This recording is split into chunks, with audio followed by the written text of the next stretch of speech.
Ambalima Megeta info lamebo ananajebo amba au bela jelenfo ka au walenyu aywa an sabatira kokuranga sijo mandi ale kenaka no sijo kasemadi jabate Megeta info ale sobala kuma dona yafo kone mami ye jire kelen turu kone ga nyanama yake kiga bole amage free olasa anya wole bla jiriko ane kungo anala kana tigla maw yerema olumune adomba ngano ye abara taleno ka dolumu manama foluma les eaux de forêt aux eaux forêt mo voilà les forestiers krengrenala capitaine Mamadou Fili Kanté ale bambolo bi anabna kuma krengrenala jiriko aleka sabula ayirala ka fo do kun temene krengrenala alamsa temene no benage kalo ale kle muwa ane konontoma lancement kera no ye saon mali rabbe do kalo dota ko krengren jiritru ale kamana foma ko lancement national de reboisement donc kulukuru ale marabulo o tar lancera do kun temene na chef Kanté ini nyamuma ani che Traoré aba afoli be Megeta info barala bela jalema mais foli belebele di anga nyamoko ma folo no e traiteur régional di commandant Bouakar Coulibaly oui ambafu daka jesri de pas nana masigi de pas nana be gringa jotla possible donc vraiment service c'est ka to koro soro tugomi service c'est ka la don tugomi yere ka kuma kono sans ministère de l'environnement direction nationale des eaux et forêts oui la kewale doke namba fois ma ko lancement de la campagne de reboisement oui a compte fouiller comme ro hakli jigi a wati dosira anga wulanga ko doke umba mimbala woyoyi comme ro hakli jigi a wati dosira ay wuli anga janga yiritru lancement kunyoyi ambe kulukuru directeur régional des eaux et forêts ambafo Bouakar Coulibaly ya foto mena tiara la ane foligaka sabula anane aye kuna foni dilaw ayu ubla nyefe kusebe sabula ya famunga yeka foni kuna foni machare kusebe la famille obegelea jiri re muye folo Traoré jaran jiri na fatse ka foka pa ambe do de fois la ni koko ka lafia la na sigidala ni irité abegela ni irité abegela chugodi mo wayre ka lafia hakili kono fo dunga faka sabati kongo bila kongo ere folo ya dama banaye sigatola kongo bise kana ni bana chamaye yiri e fenye femi mise ka to ambo kele avec kele chugodi yiri joro kabu ko jugu jikola jikelengele yiri joro ka bwala ko sobe oh Traoré ni yiri te jite sigatola ni jite akuma ga chadai nyana maya begela ko sobe begela ko sobe parce que Mali jamana mi sigilono fen do kan o fen bakuruba o yemuye Senegal sobe moni bola sigatola moni tinye ni jite tiens ya me jege be fo jika ke bon sene fana kasabati fo jika ke o yiri am se ga fo yiri ni be supasmai anya jate mi le follow mo kele tunga sene bi se ka du balo na me wati mi na ko mi pi avec tous les moyens il est asuro sambita se oro do balo ko desanana dan fe oro be minu ni rere fana te ulu betunu sogo be en fait sogo ni sogo kacha ni sogo mancha yiri sababu o be sababu dlone no yiri la na yiri tige ambe black na langolunde la comme ay nafa doni ndala ni ala fitini ni ambe se ka sababu dmone ke an sego de majira la ka lakana oui région ka production voilà production on est à 1 47 495 blanc. Oui, région B. Oui, région B, cercle B, Banamba, Dioïla, Tangaba, Kati, Kolokani, Kulikoro, Nara. Oui, région B. Maintenant, Kenen, Yiribina Tourou, Kenen Mina, pour toute la région, vous êtes à 972 hectares. Maintenant, il y a Kulukoro cercle. Ça fait cercle bébé, il y a prévision de qu'est-ce que la plaque à la région. Donc, on a prévision, vous voyez, 122 762. 122 762. Donc, pour une superficie de 86 hectares. Donc, on a de prévoir. Hectare 86 bichekini woro. Donc, en production, on a prévoir que l'Irishien produit. Bon, l'Irishien suga kacha. Mimbe bon fait, mimbe boko kana ni iridon, minu medonke. Donc, on a espèces exotiques, espèces locales, ani espèces fruitières. Donc, au bel adjeli frali nyoronka. Donc, au des 122 762 plants. Donc, pour une superficie à reboiser de 86 hectares. Iri turulite problème. Sans terminer, on a eu drone, on a eu iri turu, ou pour quoi là. Kele kalo fla, il est au rôle, il est à son irrité.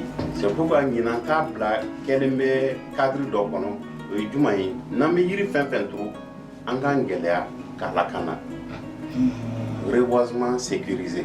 Pourquoi il y a un lancement qu'on fait, hectare kele la courile tundo.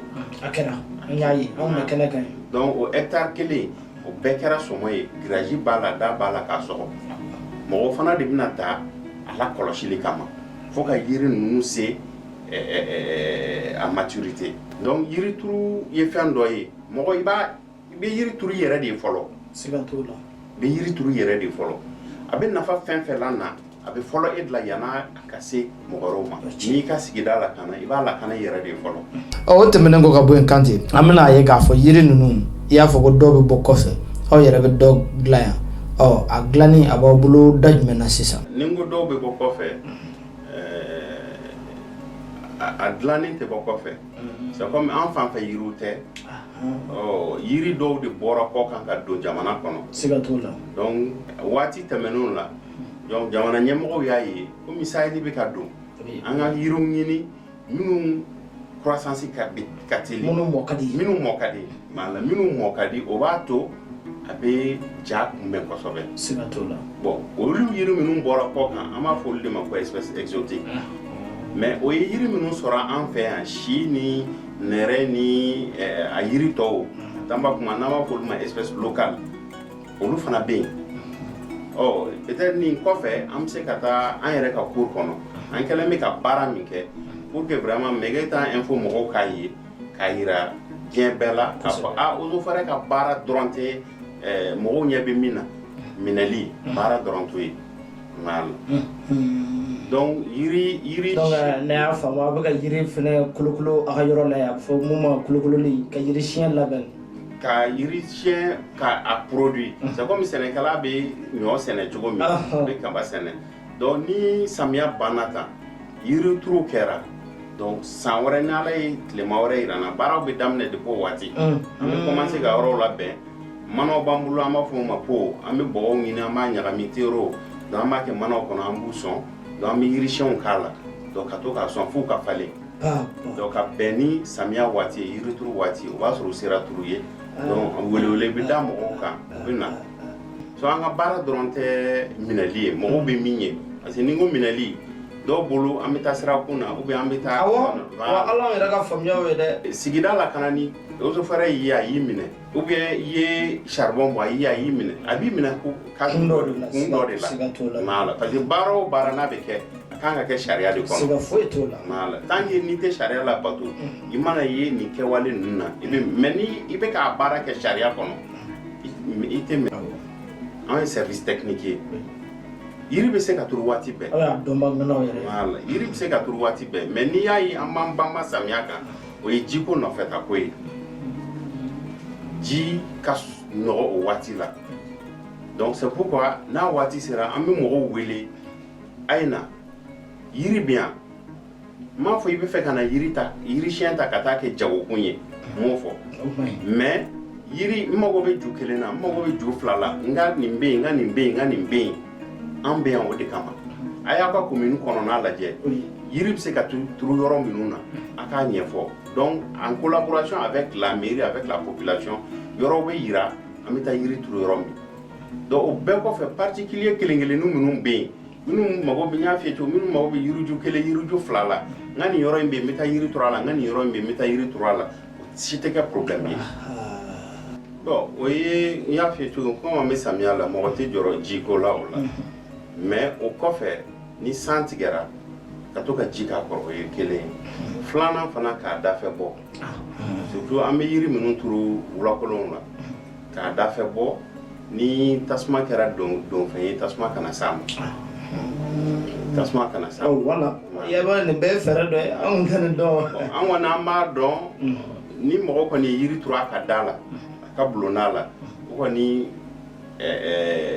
au moins an tɛna tasuma ko f'o la ça veut dire que e kɔni n'i y'a ye e y'a yiri n'a ti k'a turu i ka da la a diyar'i ye donc i b'i hakili to a la donc tu es obligé k'a sécuriser an b'a fɔ corser dɔw bɛ a nɛgɛlama bɛ yen a jirilama bɛ yen yiri tigɛ k'a datugu ni yiri kumayara ka se hakɛ dɔ la a sacogo t'a la position min na olu bɛ bɔ a la